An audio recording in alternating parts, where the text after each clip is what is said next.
It's been just a little over a month since we initiated our Passover diary, which was a diary to take us through a time for God to sever us from the world system and connect us with Him in His covenant. We took that up through the Passover and just beyond. Then Patrick Kawana shared some things for almost 2 weeks regarding the Babylon system and how to move out of that and move into what you could either call it God's kingdom system or His covenant system. His kingdom system is a covenant system. His covenant system is a kingdom system. But you can use whichever one or any other description that helps you understand that what this is about is moving with God in the way that He has established, not in the way that we want Him or need Him to move with us, but us moving with Him. So it becomes a very integral time for us. We're now 1 month into a 2-month period that takes us from Passover to Pentecost. Pentecost this year is at the end of this month of April 28, 29, and 30. We will be having an online gathering at that point, and many of you have already received, maybe, or will receive very soon, an announcement regarding that. However, in this time, this is a time known as the counting of the Omer. And that, without trying to understand all the ins and outs of what that was, it's a time to realize the new supply that God is putting in our hands for our next cycle of time. Okay, that's a kind of a weird way of saying it. But this is a time when God brings in and we gather together the things we'll need for the days ahead. Now, in particular for us, at this momentous time where He is calling us out of that connection with the Mammon Babylon world system and connecting with His covenant and with Him in covenant, that means that supply is going to be specifically and particularly important for us. At the heart of that supply is our interactive face-to-face relationship with Him. This is where God speaks to us. We receive what He says. We respond to Him. And we speak to Him. And He receives what we say. And He responds to us. And it's in that interactive connection that His covenant is brought to its fullness, its fulfillment. So this is a very important time. Now, at this time, I know we've talked many times in the past, and those of you who have known me over these past several years, you've heard me speak to you many times about listening to God and God speaking to us. And for some of you, it's created almost as much confusion as it has clarity for you. Because in your mind's eye, you've come to the point where you're thinking, I'm not sure I can. Is something wrong with me? Is something wrong with what He's saying? Is something wrong with God? Why can't I hear like I think I'm supposed to hear? And all of those kinds of questions make your head throb. And if you're one of those people who find yourself in that place, I want to, again, encourage you that over these next 3 weeks, as in the weeks that have led up to this point, this is for a time for you, and it's not the only time, but it's an important time for you to begin to come to terms with this before the Lord.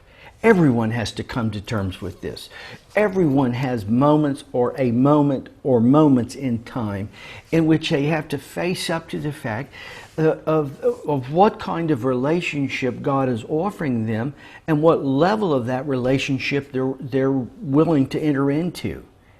You see, any of that involves a risk. It involves the unknown. It involves all kinds of elements that at first glance would seem real threatening.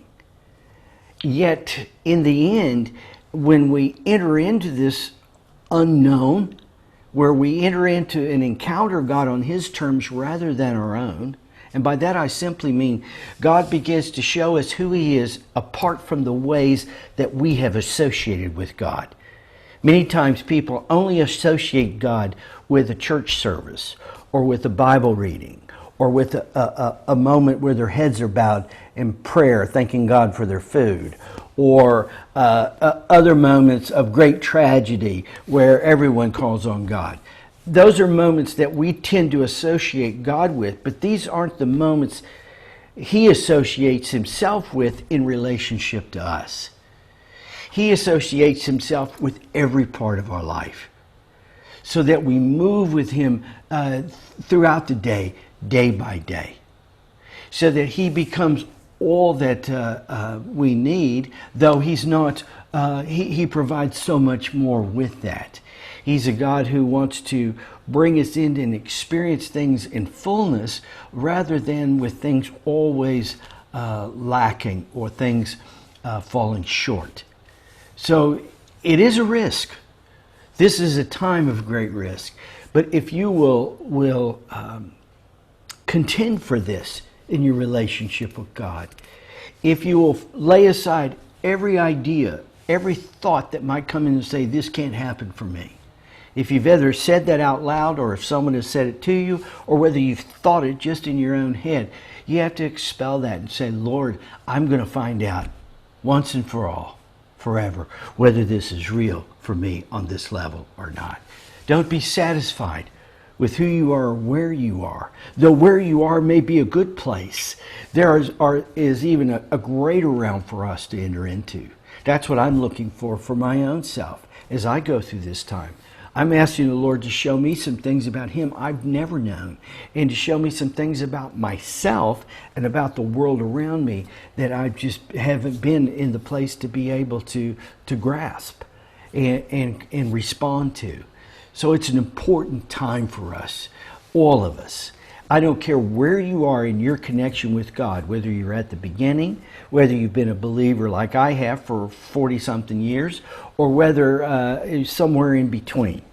Whether you've know a lot of things or know a little things. Regardless of any of that, wherever you are, this is a dynamic time for us, because it's a time in which God has changed everything. I know that now people are trying to get things back to where they were, but that's like trying to put the genie, once the genie's come out of the bottle, trying to get it back in the bottle. You can't do that. And things have changed now in a way that we're not familiar with. We don't know what our future is. I read a story yesterday in an international newspaper describing a man who's considered one of the richest men in the world, and who's also considered one of the smartest investors in the world. He is the head of one of the largest and most prosperous investment companies in the world. And they asked him, because he's very good at seeing the future in terms of economy and so forth, and they asked him about the future. He said he couldn't see it at all. He doesn't know what it's going to be, but our God does. And one of the things that I'm excited about for us, and why this Passover or this Pentecost that we're coming up to is so vital for us, is because God wants to bring us into a dimension with Him at this time, so that regardless of what's happening in the world system around us, regardless of what unfolds around us, we can still move with our God and experience the fullness of Him as He brings the earth and all that it contains into harmony and alignment with Him, and fills it with His glory. That's really what this is about. God wants us to be filled with the glory of God.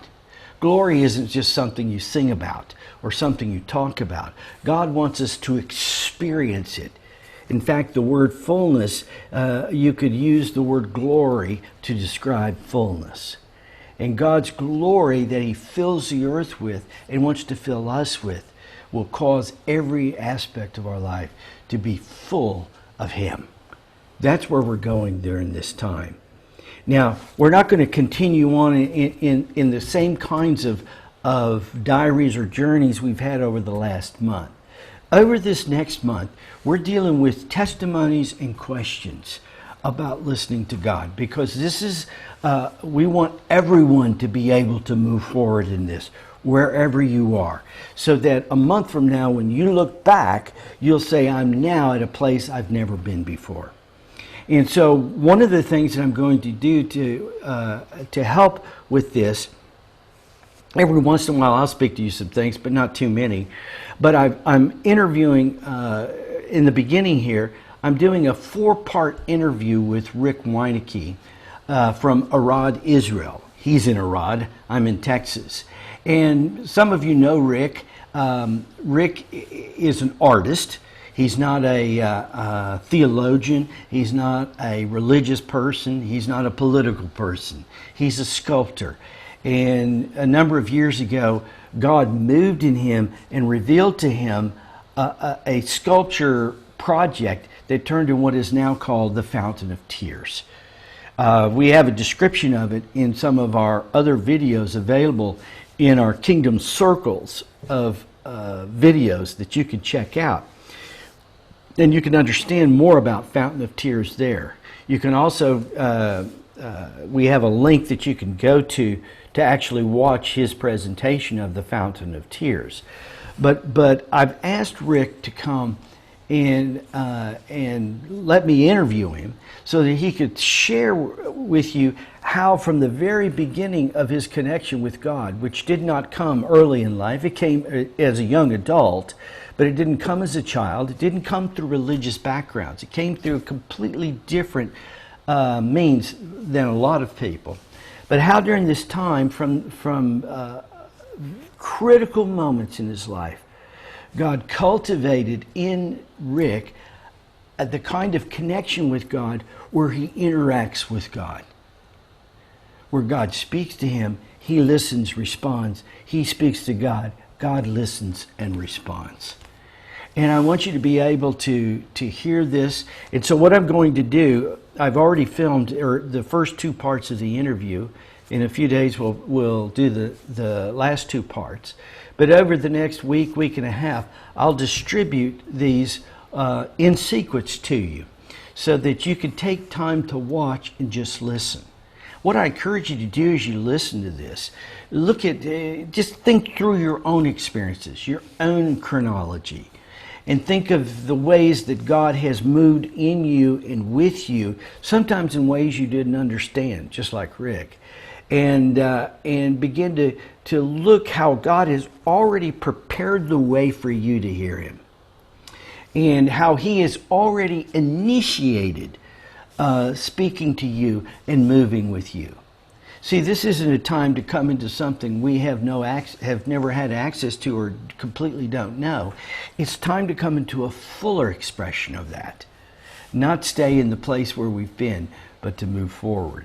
So I'm going to send you these interviews. At the same time, we're going to begin to address different questions about listening to God.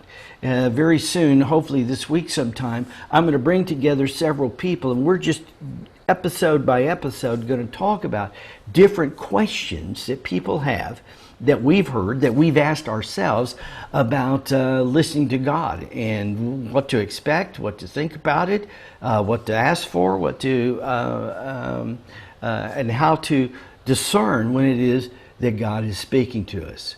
It's also a time where if you have questions, you can send them. You can send them to me if you like at alanfaubion@gmail.com, or to my WhatsApp. A number of you have my WhatsApp. You can send a question there, and you'll be able to, I'll get that question, and we'll at some point address it. So I just wanted to let you know about this. So over these next 3 weeks, you'll find the Spirit of God taking the fears that you might have, the questions you might have, and he removes the fears, removes the questions, so all that will be left between you and your God is just that connection that you have with him. And that's what we want to get to, and that's where the Lord has us heading in the days ahead. So again, I bless you, and I look forward to hearing your stories. Just as I'm listening to Rick tell his story, I'm looking forward to listening to you tell your story to me of what God's done in you. Expect Him to do things that are unexpected. And anticipate that you're not going to recognize it, but God will make sure you won't miss it. So I bless you for that, and we'll move forward.